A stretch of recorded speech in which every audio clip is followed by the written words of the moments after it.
Kyrie eleison,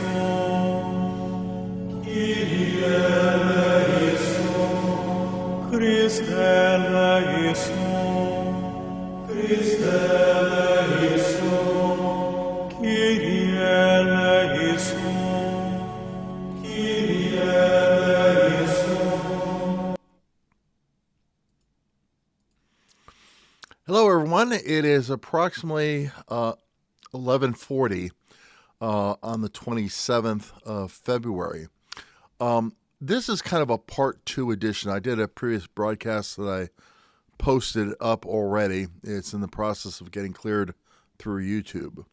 But as I was doing that broadcast, it reminded me of something that I did many years ago. So I'm going to make this my last broadcast for the month of February. I'm going to take a little time off before I post another video in March, but I felt it was important for a number of different reasons. One is because of all of the turmoil that's going on, not only in Washington, D.C., but throughout the entire country with respect to unemployment. For those of you who don't know me, please allow me to introduce myself. My name is Albert Fellew. I am a IT project and program manager based in Atlanta, Georgia, and I'm currently unemployed, and I am looking for my next gig. I've been in the IT business for over 30 years. Previous to that, I'm a veteran and a graduate of the United States Air Force Academy. So, having said all that, the reason why I'm going to read you this essay, and it's I'm going to shorten the title of it. I'm not going to give you the full title, because if I did, it would kind of give away the purpose of it. But the title that I'm going to use is One Man's Reflection on the Number of Families That You Will Be Supporting Today by Working Your Job. Now, I use the plural families. And once you hear the entire essay, you will understand why. But because of that, the fact of the matter is that you are far more valuable working than not working. And I don't mean just valuable in the sense of your ability to earn a paycheck. You know, I wish they had taught me this when I was younger, but it really wasn't until I went to MBA school. I have an MBA in finance from the University of Hartford in West Hartford, Connecticut. I got that very soon after I got out of the military. But the point is that there are four basic uses of money. Okay, four.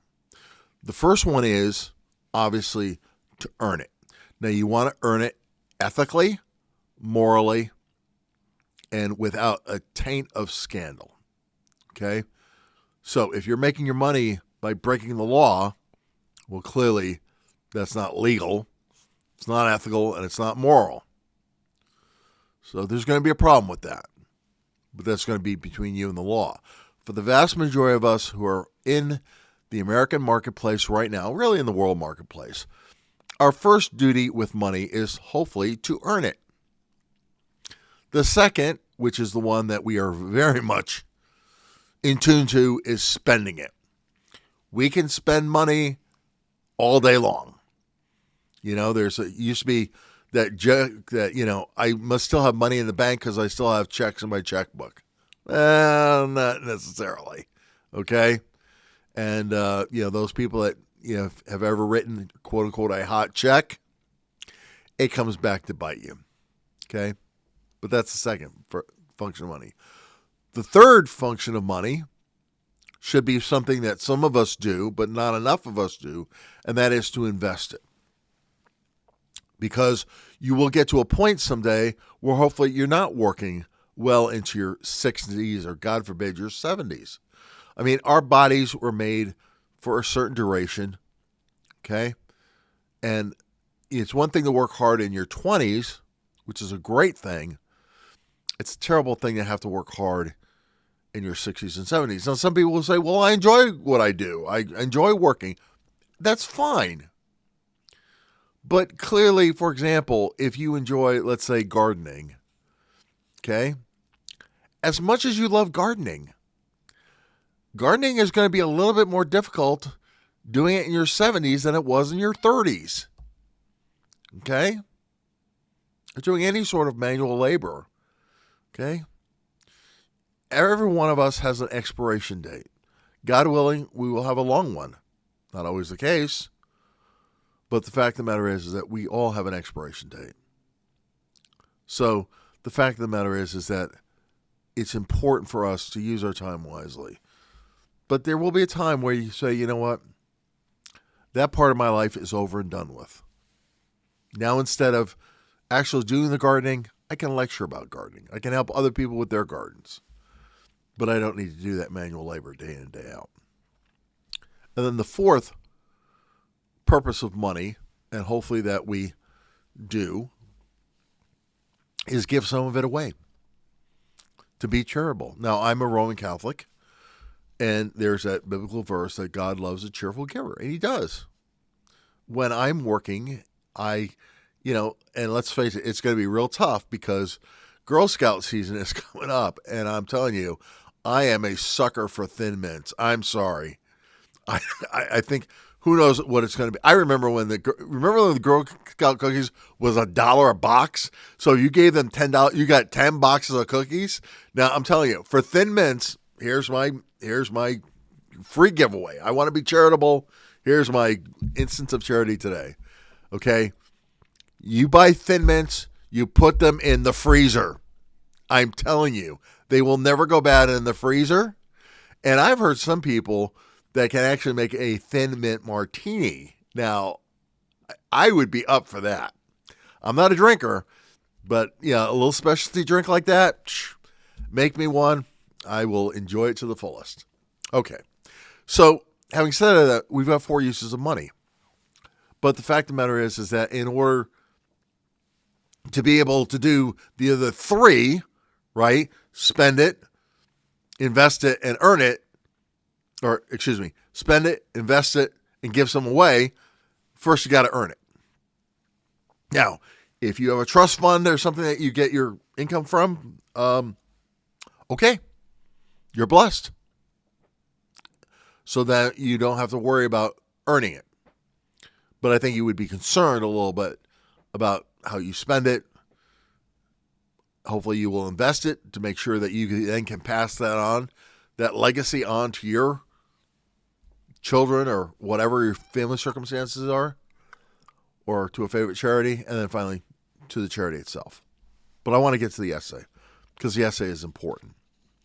Now, it was written in the spirit of kind of like an online article. So I'm just going to read it as I wrote it.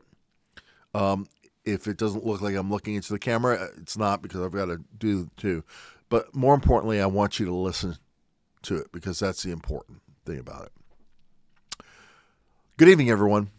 About a week ago, I sent out my Christmas gifts to a number of different Catholic charities that I support throughout the year. There were probably no less than 20 different charities that I had received dedicated envelopes to send back to them. The amount is slightly lower than a four-figure range for that particular mailing.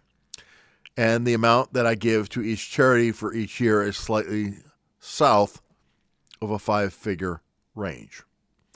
Now, here's the interesting twist that many of you may know or may not know. Eventually, when you give to one charity, you will be bombarded with requests from other charities that, unfortunately, one of the things that charities do for money is they sell your information to other charities in the hope that you will donate to them as well. It's called selling the list, and they can get anywhere between a nickel to 25 cents per name on the list. Now, this article was written about 10 years ago, so I'm sure they're probably getting more, probably closer to 50 cents or even $1, depending on how good the list is. And they swap out these databases all the time with your contact information. I found this out with a large Catholic newspaper about 5 years ago, close to 15, when I wrote the article, when I was inundated by a charity on an Indian reservation that was sponsored by the Catholic Church. Interested, I called the second charity and asked them how they got my information. They said that they had gotten my information from the large Catholic newspaper. Now, I understand that charities have to maximize any venue of legal monetization, and sometimes it represents a personal inconvenience because what Scripture reminds us is don't let the left hand know what the right hand is doing, or maybe the other way around. but I want to discuss a slightly different topic. I want to ask you a very simple question. How many families are you supporting right now? The operative word is families, plural, not family, singular, but families. We've gone through a very difficult legislative session, and one of the popular attributes disputed by politicians is paying your fair share. Sound familiar? But I would like to phrase the question differently. How many families are you supporting? Because if I'm going to present to you what you're supporting, a heck of a lot more families than you give me credit for. So if I was to tell you that you were supporting 8, yes, 8, E-A or E-I-G-H-T, 8 separate and distinct sets of families, you probably thought I'd be losing my mind. But I want to rationally present this argument for your consideration. The first family you support is your own immediate family. In my case, a wife and children. Maybe in your case, a husband and children. That's the first family. The second family is some sort of family member or extended family member who's going through a tough time. Father, mother, sibling, grandma, grandpa, aunt, uncle, cousin, you get the drift. They seem to represent the one family member that has maybe been an abuser of substances or had mental issues or somehow can't get their individual act together to hold down a meaningful and self-sustaining job. The third family you're supporting is through your local taxes, education, infrastructure, law enforcement, fire protection, and the general government. That's at the local level. The fourth family you're supporting is through your state taxes and essentially the same functions: education, infrastructure, law enforcement, higher education, and the state government. The fifth family you're supporting is the federal level at all different types, including national defense, highways, airports, internal protection, such as the FBI, and all of the federal agencies in our current government. This same government that we're discovering right now that is wasting money beyond any sort of reasonable recognition. The sixth family, number 6, is if you're a member of a person of faith, is your church. For me, as being a Catholic, that is at the parish level or the archdiocese. I'm responsible to give what I can for the propagation of the faith, and I contribute to my local parish so that the faith can move forward. The seventh family you support is typically a civic organization that you feel close to. The Knights of Columbus, the Rotary Club, Lions Club, which was very popular in the Northeast where I was from, or any other civic organization you feel a part where you can give a voice and a perspective. The eighth family that I support, and I use the term family because a lot of people support a lot of different things, but it's a local charity. People donate to various charities because of an emotional attachment, religious affiliation, or educational institution such as an alumni organization as such. And again, I make that differentiation between the charity and the church because they're they can be the same family, but two separate instances. Okay. So another reason why I present all of you is this: for each and every one of you must and are depending that you wake up tomorrow morning and go to work, that you are willing to get yourself ready, report somewhere, and for the next 8 to 9 or plus hours, some of you even longer than that, you're going to do what you're good at. And as a result of that, hopefully, you're going to be at least compensated at a fair and reasonable level. We all know that compensation is always a hot issue. But we have to designate what is fair, that's open to interpretation, because you're at least making the local market value for your skill sets, and that will determine if you're being treated fairly. So let me get to the gist of this posting.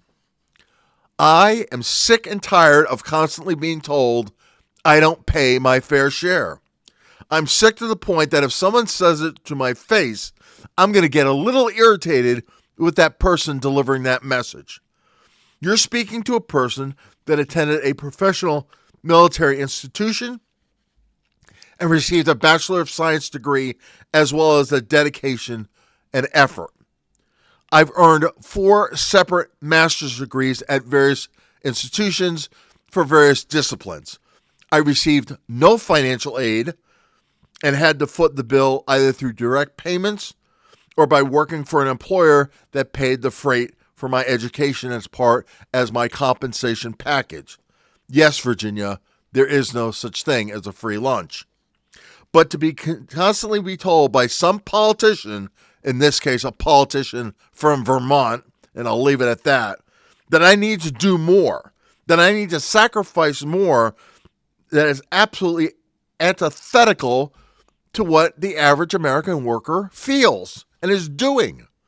I would submit to you that if you don't get up tomorrow to go to work, those 8 families that I've mentioned are going to suffer because they can't generate the income that they need to support all of what they need to do. They are absolutely and positively relying that you are going to be able to go to work, that you'll be compensated and paid so that you in turn can send to each one of these families the money that they need to do what they need to do. I've had the displeasure of being unemployed for over 2 straight years, and when the economy cratered in the latter part of 2008 to the spring of 2011. I've done my time going to the unemployment office to try to justify my unemployment insurance. I've gone through that act of being depressed after attending another interview that I didn't get the job and in the process letting down my immediate family. But as we approach Christmas season of 2018, I can honestly say that at least the opposite has happened. I'm gainfully employed as I approach my late 50s in the 4th quarter of my professional career, that my current employer values what I do and the positive attitude that I bring to my job, and hopefully the friendship that I can bring to my coworkers. But I'm increasingly getting less sympathetic with these demagogues that say that I don't do enough and I need to be prepared to do more. My first question would be, to whose benefit? Because obviously to give more to someone else, it means it's distracting from my first family, which I have the highest level of obligation to provide for. Now, I know that may seem to be old school, but that's the way that I am, and I'm not apologizing for it. I came from a generation of men, American men, that were taught to provide for your family, that you went to work not to be self-fulfilled and be gratified in and of itself. But at the end of the day, you have contributed to something positive to society and to be able to support your family, that they are not reliant on charities. You made money in order to donate to charities, but not to be dependent on them. Now, don't get me wrong. When I was unemployed, I had friends and people that cared for me, and my family extended me great love and friendship and favors, and yes, even food baskets. I accepted them in the spirit that they were given, and I am eternally grateful for those acts of tender mercies. But God help us if we go to the point when someone feels entitled to slip their hand into someone else's wallet, not even a thank you at the end of it. I was born in August of 1960. I have been alive for the presidencies of now 12 separate presidents of the United States. At that time when I was writing, currently 14. And I'll name them all. Eisenhower, JFK, LBJ, Richard Nixon, Gerald Ford, Jimmy Carter, Ronald Reagan, George H.W. Bush, Bill Clinton, George W. Bush, Barack Obama, Donald Trump, Joseph Biden, and again, Donald Trump. 14 of the 45 duly elected presidents of the United States. I was alive during our country's bicentennial in July 1976 when I was 16 years old, and I'll sure to be dead as we approach our tricentennial in July of 2176. Odds are I'm not going to make it, but I hope to God I never see an America that descends to what's happened in Europe as what we see today. I believe that righteous men die with their boots on, standing up, standing up for their freedoms and not on their knees, falling down, begging for them not to be taken away by a government gone amok. So, to my fellow family leaders, married fathers and mothers, single fathers and single mothers, rest up tonight. I hope that dinner was good, that the homework load was light, that you got your kids to bed easy tonight, because you're going to have a chance that you need to get at least a good 8 hours rest. Because tomorrow, the workday beckons. And I hope, at least in a spiritual sense, 8 cents of families that have the decency to line your driveway and with grateful expressions on their faces and tears in their eyes and wish you a happy and successful workday.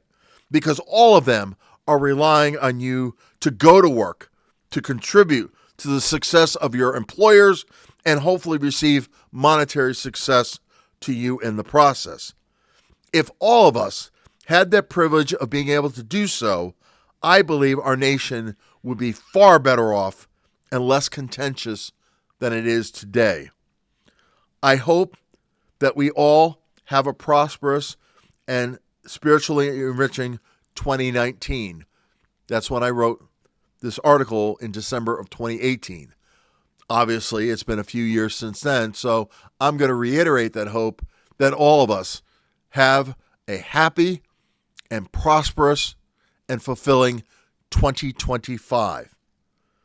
Because here, before you know it, and once again, the cycle begins anew. These are my opinions alone, and I welcome yours. And my name is Albert Fellew.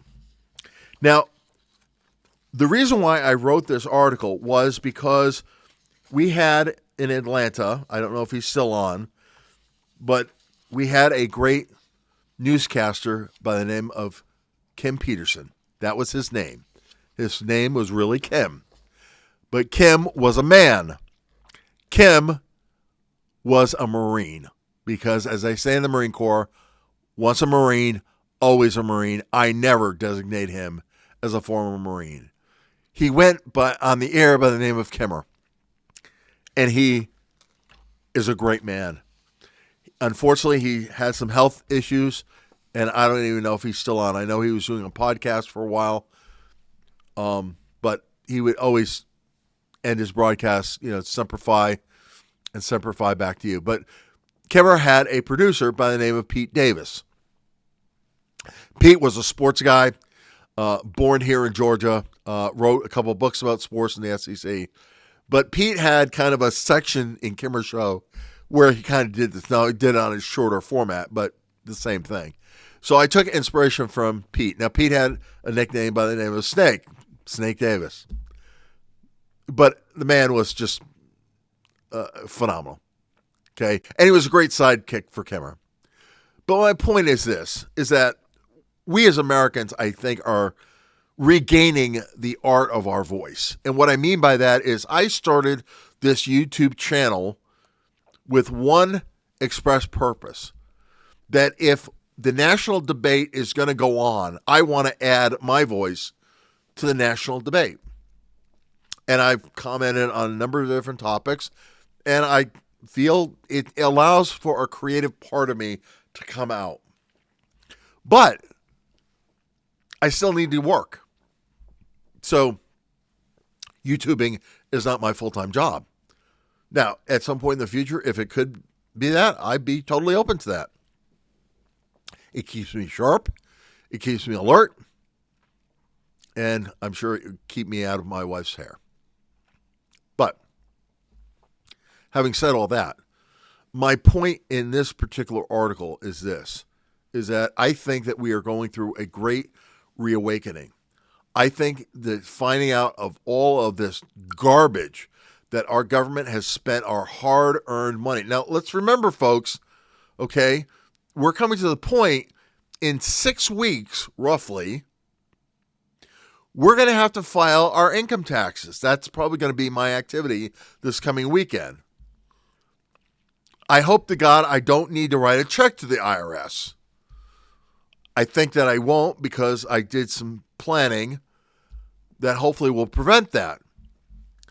But even if I wasn't to get a dime back, let's say the total amount of money withheld equals to the penny what my tax liability was for 2024, okay, fine. If it goes to defense, I get it. But no one wants to see money wasted. And as I said, the gist of this article was for you to understand each and every one of us that are working right now are supporting 8 families. 8. Right? Your immediate family, your extended family, your local, state, your federal family, your church, a charity, and now I know I've forgotten one of them in the process. But the whole point is we're supporting 8 sets of families. And the whole image, as I said before, of going and having them line your driveway, at least in a spiritual sense, clapping and saying thank you, because you're going to work, we're going to be able to do what we need to do. Either about bringing the kingdom of God, support our school, whatever. None of us works in a void. It is all transactional in the sense that you earn the money and then you pay out the money. They receive the money and then they pay out the money. And then all this stuff going from one stage to the next. So my whole point is simply this. For those of us who want to go back to work, yes, this is very serious for us. We have to get back in the game because we have obligations on us. And we don't want someone else having to assume those obligations. Because I will solemnly assure you, if someone else has to step in, they are not going to be done the way we would like them to be done.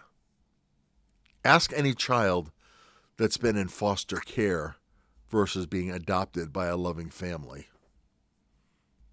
It's not the same.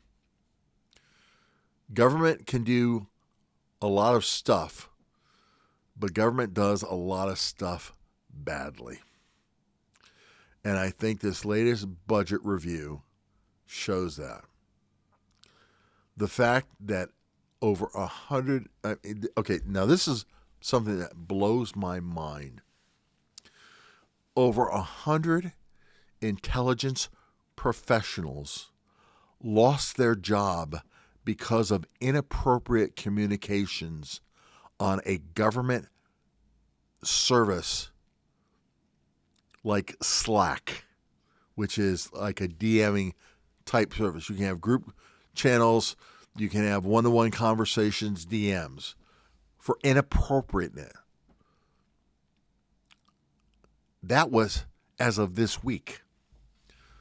The recent new head of the DNI, Tulsi Gabbard, said these people are being terminated and their security clearances are yanked, which means they are absolutely useless if they want to try to get another job in that career field. They're pariahs. They're dead in the water. You might as well start thinking of doing something else because you're not going to be doing that job. That's just one example they've uncovered this week.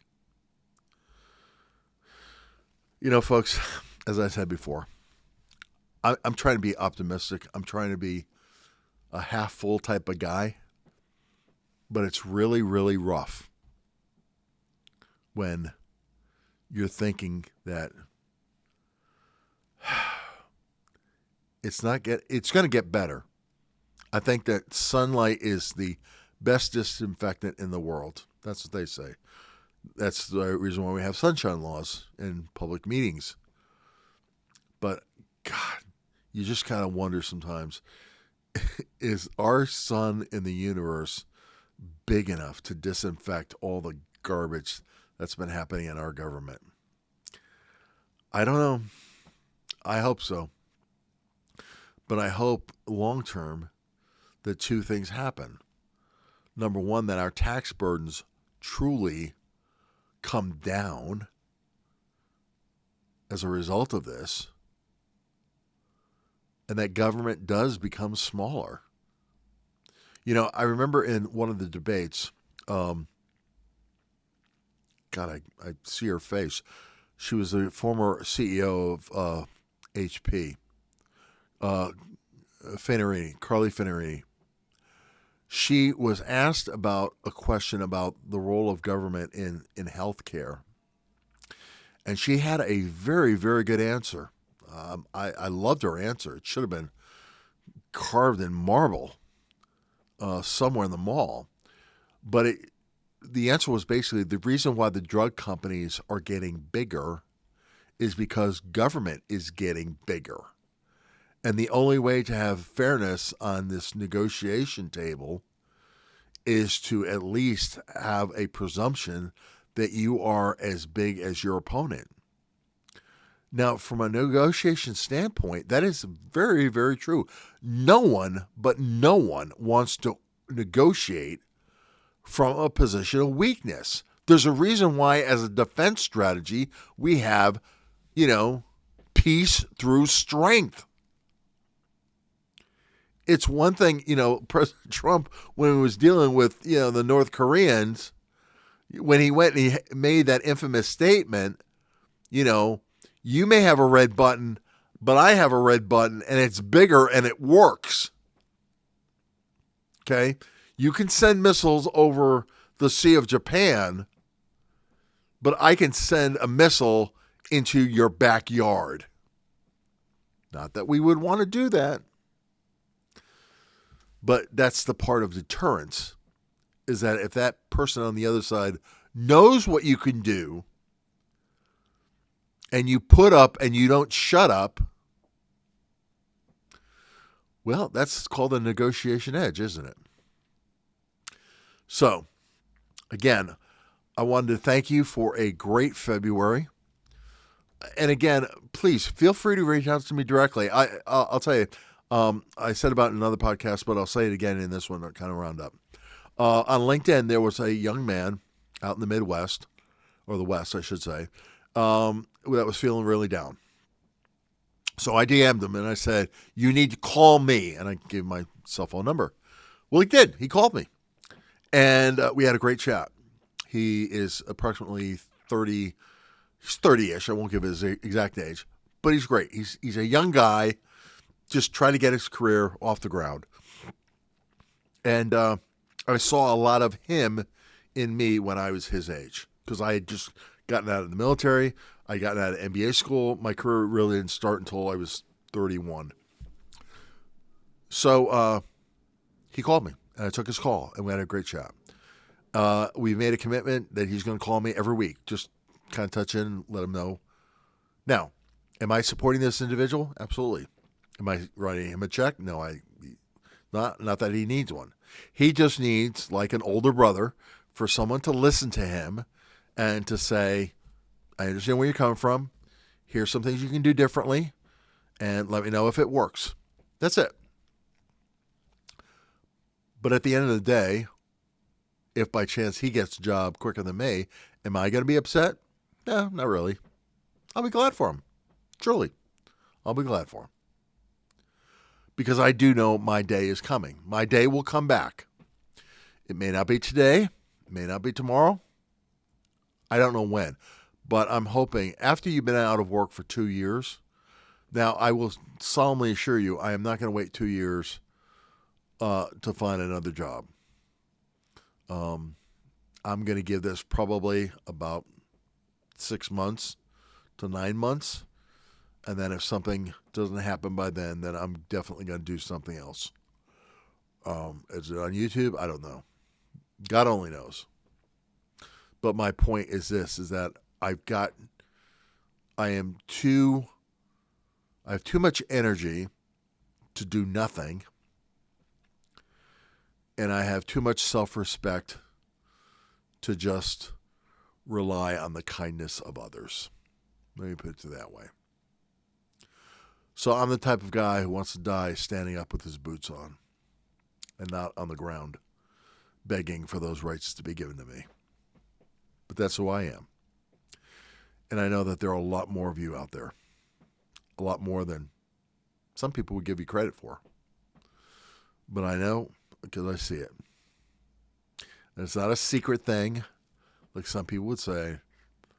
It's just, let me leave you with this. Maya Angelou gave a poem at the inauguration of Bill Clinton. It was his first inauguration. I don't know the entire poem, but I remember the exact ending of that poem. And it was simply, "Good morning, neighbor." Well, it's afternoon right now. It's about 12:15. So instead of saying, "Good morning, neighbor," let me say, "Good afternoon, neighbor." I'm glad to see you as hopefully you see me. And I wish nothing but the best for you, not only this day, but each and every day. Take care, folks. We'll talk to you in a bit.